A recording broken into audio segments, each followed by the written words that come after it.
இன்னைக்கு எங்கள் வீட்டில் என்ன சாப்பாடு தெரியுமா? இங்கே பார்த்தீங்கன்னா வெள்ளச்சோறு இருக்கா, என்ன சட்டி சின்னதாக ஆகிட்டுன்னு வைக்கலாம், பெரிய சட்டியும் இருக்குது. என்னென்னு பார்த்தீங்கன்னா சட்டி நிறையா பழையது இருக்குது, இன்னும் யாரும் சாப்பிடல. இப்போ தான் சாப்பாடு பொங்கி இறக்கியிருக்கேன். இவ்வளோ பழையது இருக்கும்போது எதுக்கு இந்த சோறு பொங்கியிருக்கேன்னு கேட்பியே. அது வந்து ஒருத்திக்கு மட்டும் பழைய சோறு ஒத்துக்கிடாதுன்னு, அதனால் அவளுக்கு சுடுசோறு பொங்கியிருக்கேன். மத்தியானத்துக்கு நமக்கு வேணும்லானே. அதுக்கப்புறம் பார்த்தீங்கன்னா புளிக்குழம்பு, மாங்காய், முருங்கைக்காய், வெண்டைக்காய் இதெல்லாம் போட்டு சூப்பராக புளிக்குழம்பு வச்சுருக்கு. நச்சுன்னு இருக்கும், புளியும் போட்டு அழகாக இருக்கும் பார்த்துக்கிடுங்க. அதுக்கப்புறம் பார்த்தீங்கன்னா இதுக்கு வந்து தொட்டுக்கிறதுக்கு வந்து பாவக்காய் கூட்டு வச்சுருக்கேன். பாவக்காய் நிறையா கூட்டு வச்சுருக்கேன், ஏன்னா பழையதுக்கும் இந்த பாவக்காய் கூட்டு தான் கூட்டி சாப்பிடணும் பார்த்துக்கிடுங்க.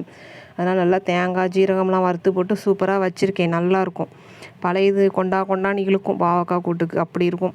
அதுக்கப்புறம் பார்த்தீங்கன்னா நமக்கு எப்பவும் போல் கடுங்காப்பி. ஆமாம், இவ்வளோ தான் இன்றைக்கி சாப்பாடு பார்த்துக்கிடுங்க. இனிமேல் தான் நான் பழையது தான் சாப்பிட போகிறேன், வெங்காயம் போட்டு சாப்பிட போகிறேன் பார்த்துக்கிடுங்க.